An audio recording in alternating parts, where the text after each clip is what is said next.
She wasn't supposed to feel this close. Not when she was my neighbor. Not when she leaned in, so close I could feel her breath, and whispered, "Say my name." That was the moment everything changed. The first thing I noticed wasn't her face. It was the way the light touched her, soft and golden through the dusty hallway window, catching the edges of her hair like a quiet secret the sun wanted to keep for itself. I was standing outside my new apartment with half-unpacked boxes at my feet, holding a ring of keys I still wasn't used to. I heard the soft click of another door opening. When I turned, she stepped out, a woman in her early 40s, tall, poised, with the kind of calm that doesn't ask for attention but gets it anyway. She carried 2 grocery bags in one hand, like it was nothing. Our eyes met for barely a second. It wasn't fireworks or some grand moment, just a stillness, the kind that doesn't feel like a beginning yet, but later, you realize it was. "New here?" she asked. Her voice was low, smooth, the kind that makes silence feel deliberate. "Yeah," I said, a little too quickly. "Just moved in this morning." She smiled. Not the bright kind people use when they're trying too hard, but a small, knowing curve at the corner of her mouth. "Welcome." I don't know why that single word felt heavier than it should have. She moved past me down the hallway, her linen shirt shifting gently with each step, the subtle scent of sandalwood trailing behind her. Our shoulders almost brushed, almost. It was enough to make my heartbeat slip out of its usual rhythm. For a second, I thought she might look back. And just as the thought crossed my mind, she did. Not for long. Just a brief glance over her shoulder, eyes soft, unreadable. And then she disappeared behind the door marked 4B. It should have ended there. Just a neighbor, just a moment. But when I stepped inside my half-empty apartment, her voice echoed in my head in that low, quiet tone, "Welcome." Maybe it was the way she carried herself, like someone who's seen enough of life to move through it without rushing. Or maybe it was the silence that followed after she was gone, the kind that feels like it's holding its breath. I unpacked boxes for the rest of the evening, but my mind kept wandering back to the hallway, to the way the late sun haloed her shoulders, to the soft sway of her steps, to the brief, charged second when 2 strangers felt something they weren't supposed to name. I didn't know her name then. I didn't know anything about her. Not her story, not what she'd come to mean. But standing alone in that unfamiliar apartment, surrounded by cardboard and quiet, I knew this much. Some moments don't need loud beginnings. Sometimes, all it takes is a glance across a hallway. The strange thing about living next to someone is how easily they slip into your everyday, how ordinary moments start to feel like they were meant to happen.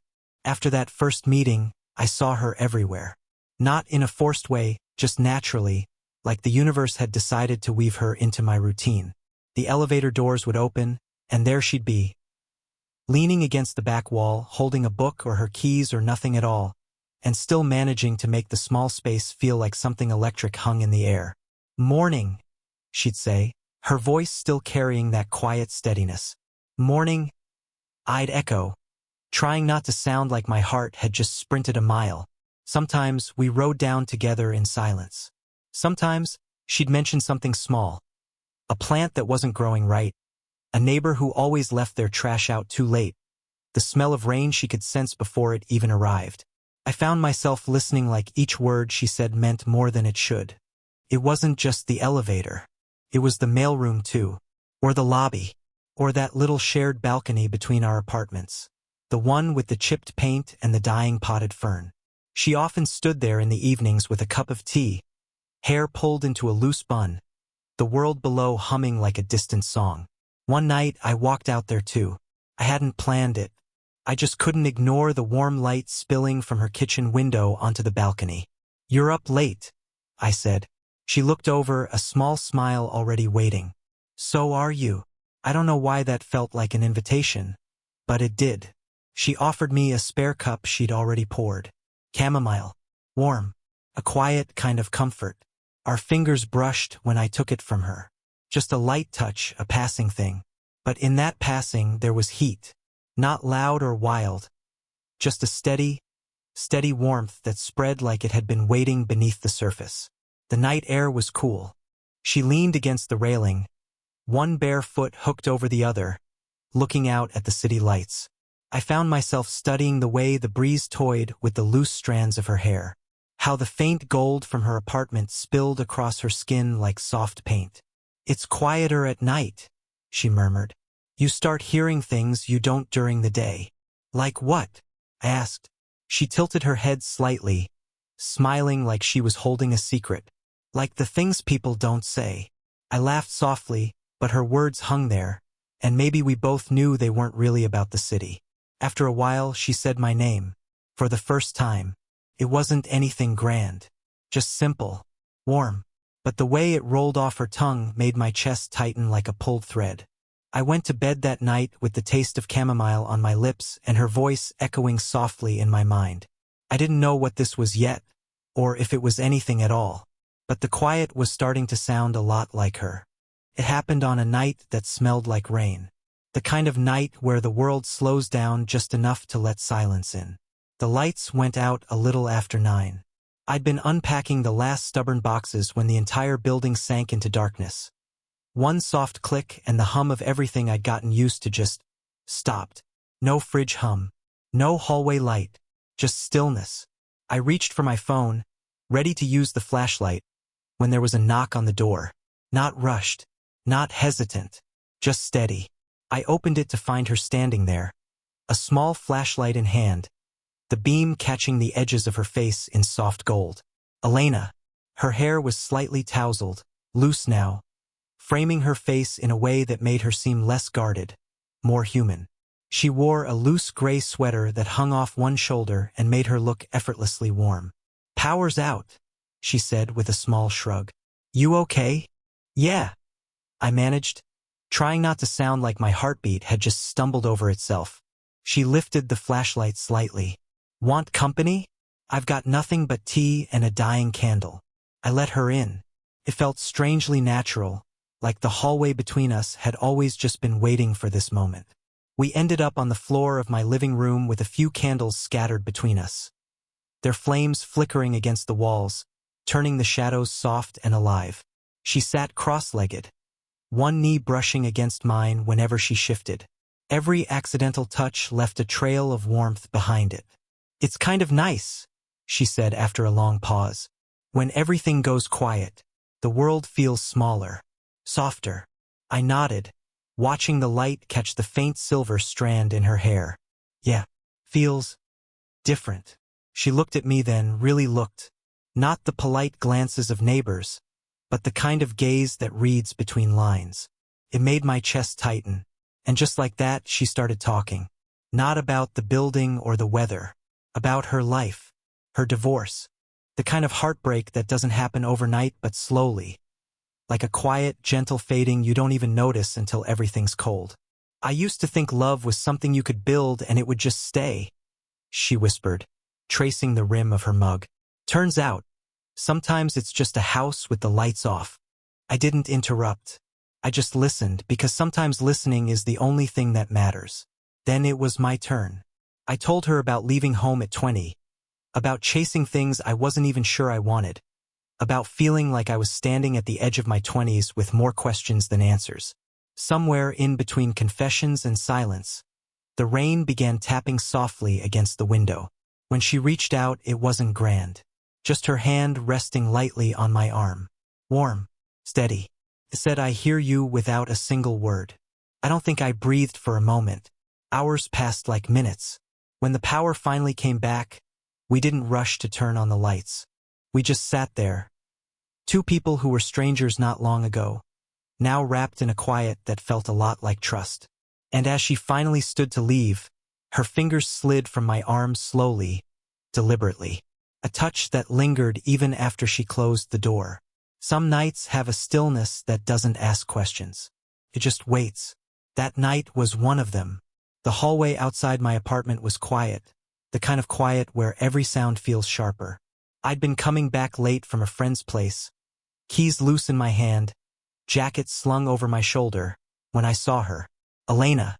She stood in front of her door in a black wrap dress, one hand resting lightly against the frame, her hair loose and brushing her shoulders.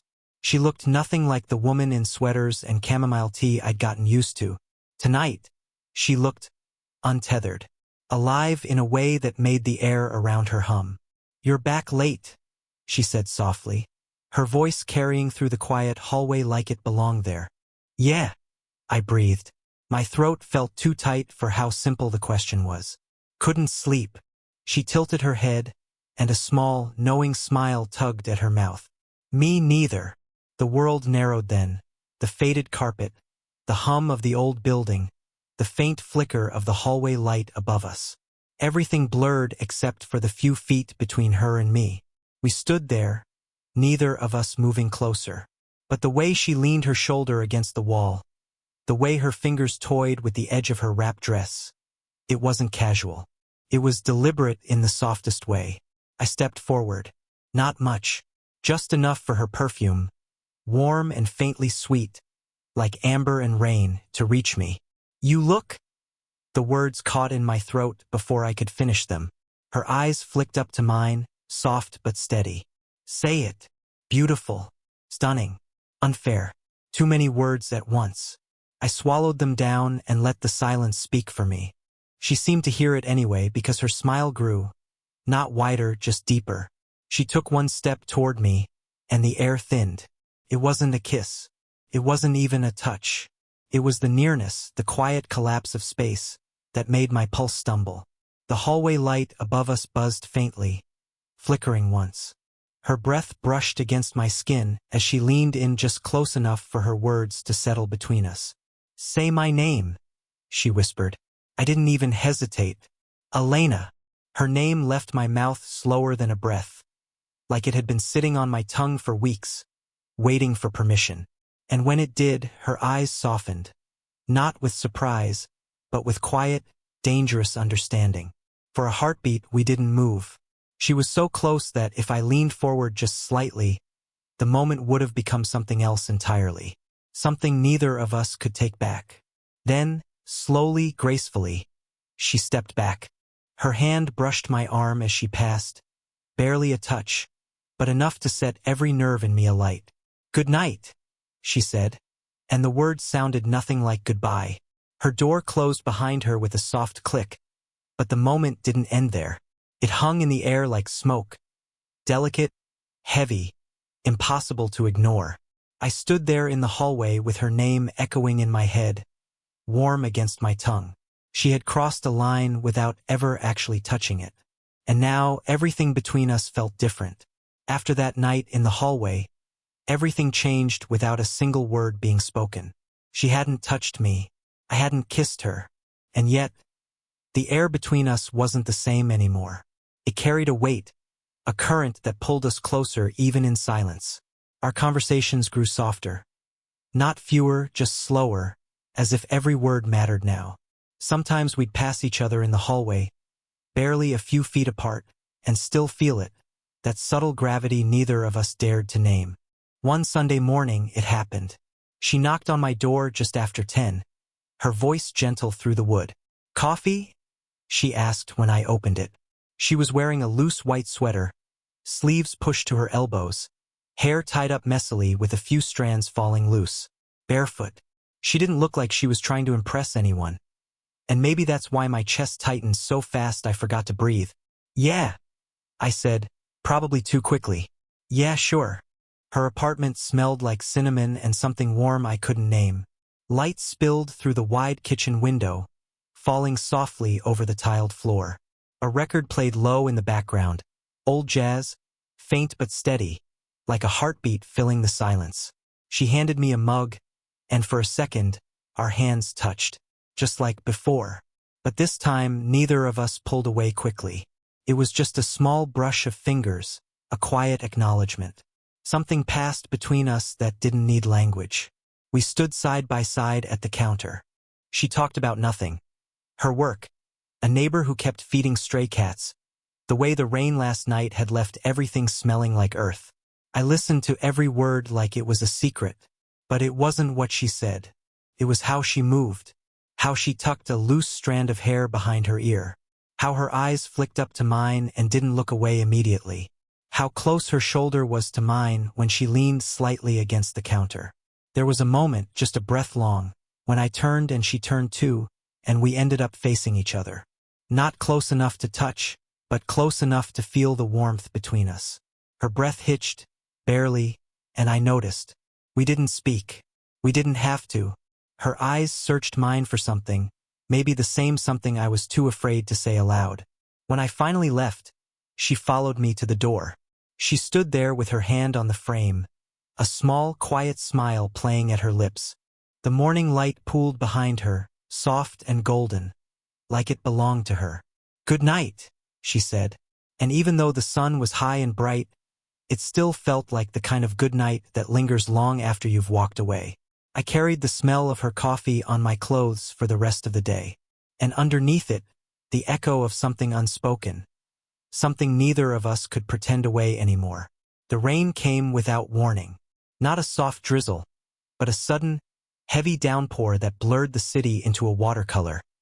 All edges gone, just movement and sound.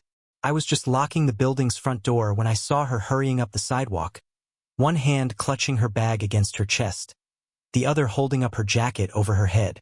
Even soaked, Elena moved with that same quiet grace, like the storm didn't touch her the same way it touched everyone else. "Elena!" I called before I even thought about it. She laughed, that low, warm laugh that always hits somewhere deeper than it should, and ran the last few steps toward me. Water dripped from her hair, clung to her lashes, streaked down the black fabric of her dress. "You picked a good night to come out," she teased, breathless, pressing her palm against the doorframe. Her cheeks were flushed from the rain, her hair wild and loose, her eyes bright in a way that made everything else fade out. "Could say the same about you," I said, holding the door half open, though neither of us stepped inside. We stood beneath the awning, just barely shielded from the storm. Rain hammered the pavement around us, splashing up onto our shoes. The air smelled like wet earth and summer, thick and alive. She shook her head, sending droplets flying from her hair. I reached out without thinking, just to brush a strand from her face. My thumb grazed her temple, slow, careful. She didn't flinch. She didn't step back. Her breath caught. Mine did too.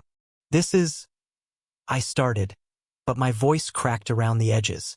She tilted her head slightly, eyes steady. "What?" Hard not to want more. The words left me before I could filter them, quiet and raw and honest. They hung in the air between us like the rain itself, heavy, undeniable. For the first time since I'd met her, she didn't hide behind that calm, measured composure. Something flickered across her face, a soft crack in the walls she'd kept so carefully built. Her hand found my wrist, fingers wrapping around it gently, her skin warm against the rain-chilled air. "You shouldn't say things like that," she whispered, but there was no weight in the warning, only a tremor. "I mean it," I said. Her forehead came to rest against mine like a sigh. No kiss, no rush, just the quiet press of skin against skin, the rain pouring around us as if trying to drown out the world. I felt her exhale against me. A shiver, a surrender, maybe both. Her fingers tightened just slightly around my wrist, not pulling me closer, just holding on like she needed to know I was real. "This shouldn't feel this good," she murmured. "Then why does it?" I whispered back. The storm raged on, but in that small strip of dry concrete beneath the awning, time folded in on itself. There was no past, no future, no what will people think. There was only the weight of her forehead against mine, the sound of rain, and the sharp, steady thrum of two hearts that had been circling each other for too long. She didn't give me an answer, but the way she looked at me, steady, open, unguarded, was more than enough. Weeks passed, and the world around us didn't change. The elevator still groaned. The hallway light still flickered. The rain came and went, same as always. But we changed, quietly, like a soft current beneath still water. After that night under the awning, we didn't name anything out loud. There was no speech, no grand promises. Just more. More late-night talks. More shared mornings. More unspoken glances that didn't need translation anymore. That evening, Her apartment door was already open when I knocked. Warm light spilled into the hallway, wrapping around me before I even stepped inside. The smell of something simmering on the stove filled the air: garlic, rosemary, the faint sweetness of wine. She was standing at the counter barefoot, hair down, wearing a soft, oversized sweater that fell just past her thighs. She looked at me with that small, unguarded smile I'd started to crave without admitting it. "You're late," she said softly, not as an accusation but like a line from a story we'd both been quietly writing. "I stopped by the store," I replied, holding up a bottle of red wine. "Peace offering." Her smile deepened, not wider, just warmer. "You're forgiven." I stepped in and closed the door behind me, and for the first time, it didn't feel like walking into someone else's place. It felt like stepping into something that belonged to both of us, even if neither of us said it aloud. Music hummed softly from the speaker in the corner, something low and steady, matching the rhythm of the evening. She handed me a knife without asking, and I joined her at the counter, chopping vegetables beside her. It wasn't the task that mattered. It was the nearness, the quiet rhythm of two people moving around each other like they'd been doing it for years. Our hands brushed when we reached for the same cutting board. Her pinky lingered against mine a second longer than necessary. She didn't pull away. Neither did I. "You know," she said, not looking at me but smiling, "I never thought us would make sense." "And now?" I asked. She turned then, meeting my eyes fully. There was no hesitation, no hiding. Just her, steady, sure, softly lit by kitchen light. "Now I don't really care if it makes sense." The honesty in her voice hit harder than I expected. Not because it was loud, but because it was quiet, the kind of truth that doesn't need to prove itself. As dinner simmered, I stood behind her, close enough to feel the heat from her skin. My hands brushed her arms as I reached past her for a plate. She leaned back against me like it was the most natural thing in the world. No second-guessing, no flinch. Just a quiet yes that didn't need words. For a long moment we stood like that, my chin near her shoulder, her fingers loosely covering mine on the counter. The warmth of the kitchen wrapped around us, sealing everything in a stillness that felt like home. "You make everything feel less complicated," I whispered. She let out a breathy laugh. "That's because it doesn't have to be." When she turned in my arms, there was no hesitation left. Just soft eyes, a quiet smile, and a closeness that had always been there, waiting for the right time to breathe. We didn't rush anything. We didn't need to. The world outside was loud and uncertain. But inside that warm kitchen, everything made sense in the simplest, most unspoken way. And when she rested her forehead against mine, just like the night it all began, it wasn't a spark anymore. It was an anchor. If you felt every heartbeat in this story, if you've ever known the quiet pull between two souls who weren't supposed to collide but did anyway, make sure to hit that like button. Subscribe for more slow burn stories that don't rush the moments that matter. And tell me in the comments, would you have said her name?